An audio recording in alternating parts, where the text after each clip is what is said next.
Gen Z is entering the workforce with new perspectives and expectations.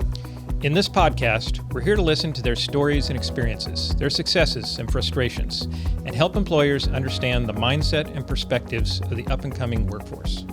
Employers can't dictate what their young employees find meaningful.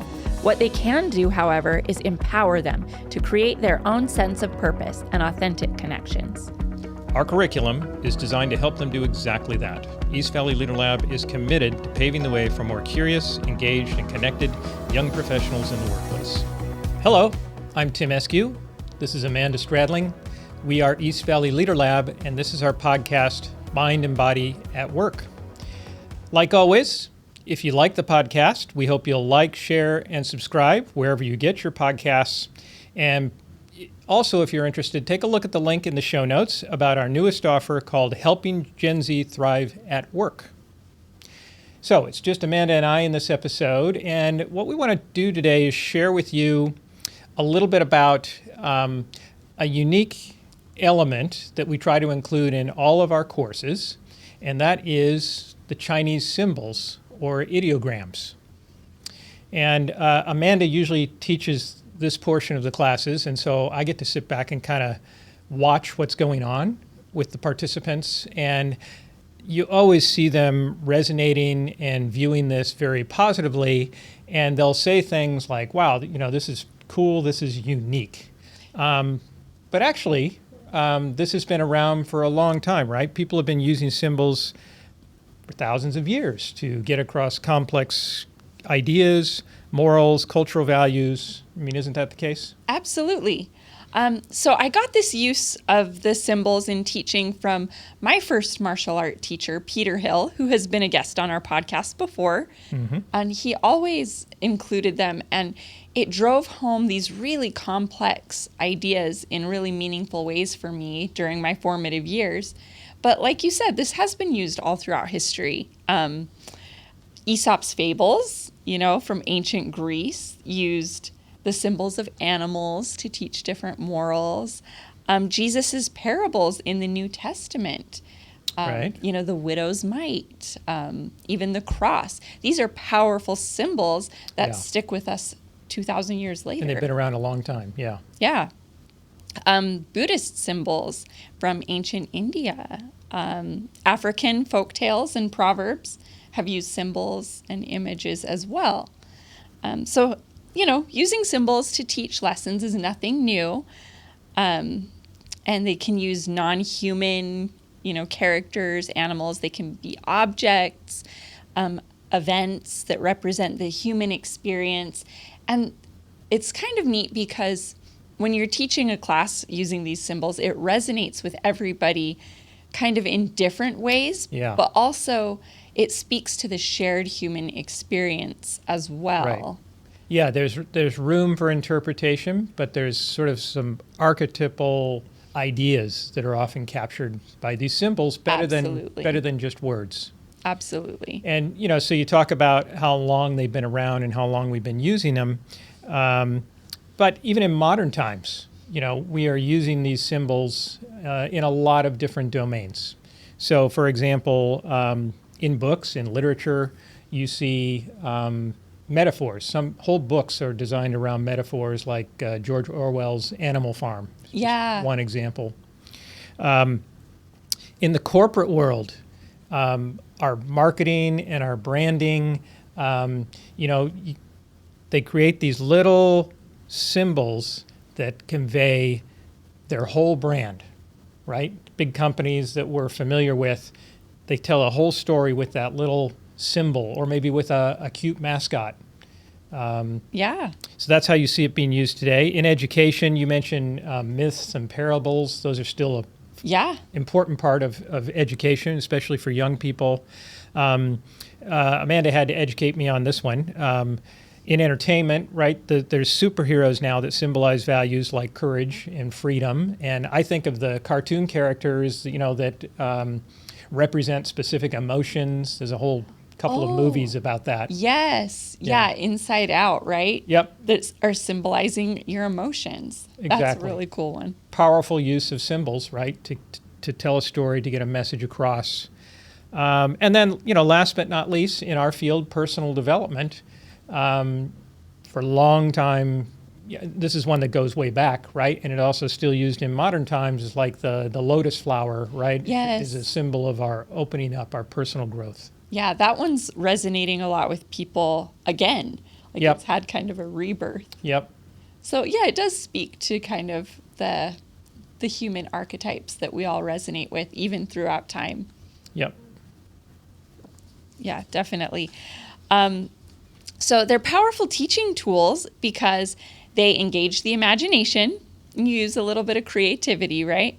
They facilitate understanding of abstract concepts, something that can be kind of hard to put into words. You can just get this one little image that really drives it home. It does encourage individual interpretation and also reflection. You can kind of sit back and think, how does this image apply to me?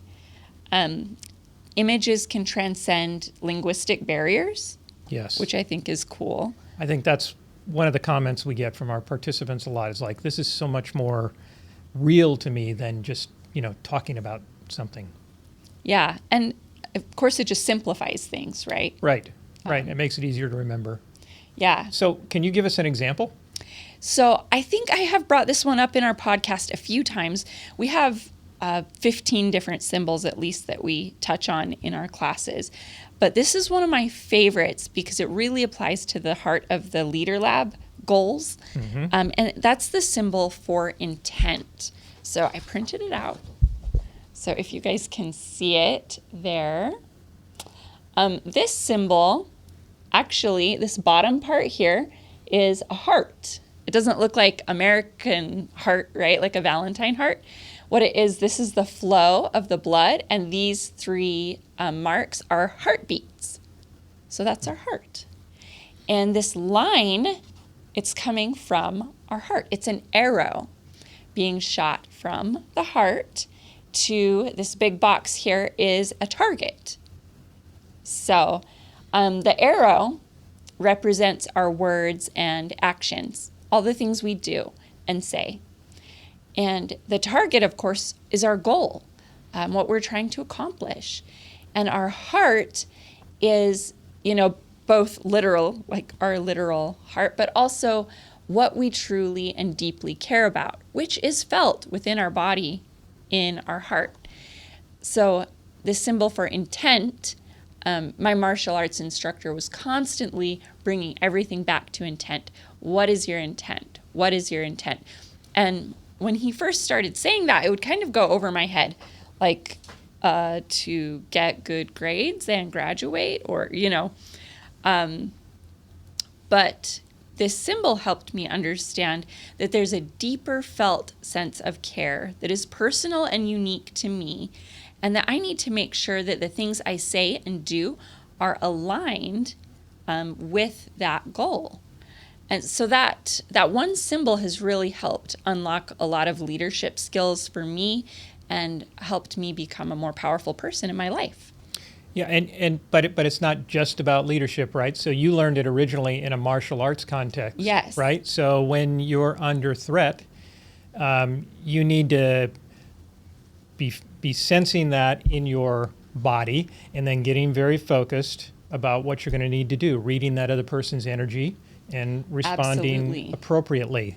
And if you can't master your intent in those moments, you're gonna come apart and you're gonna be an easy victim.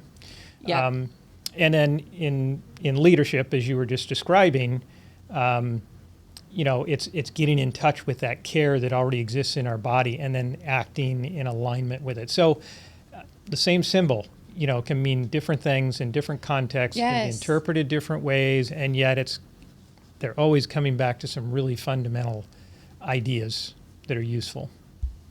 Yeah, that's great.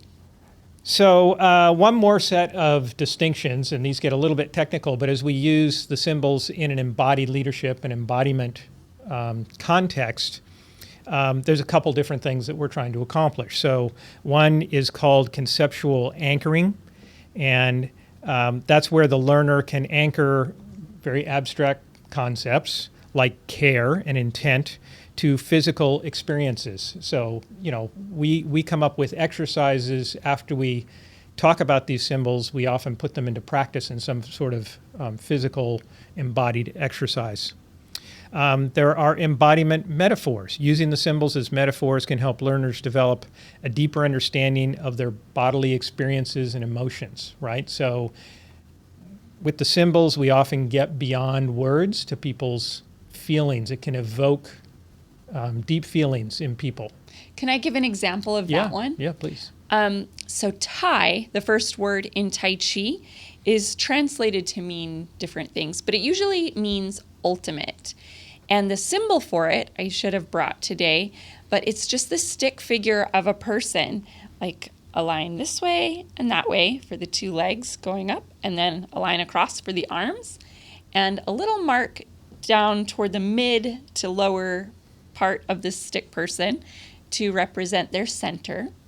So the person is got this nice, wide, strong, rooted stance.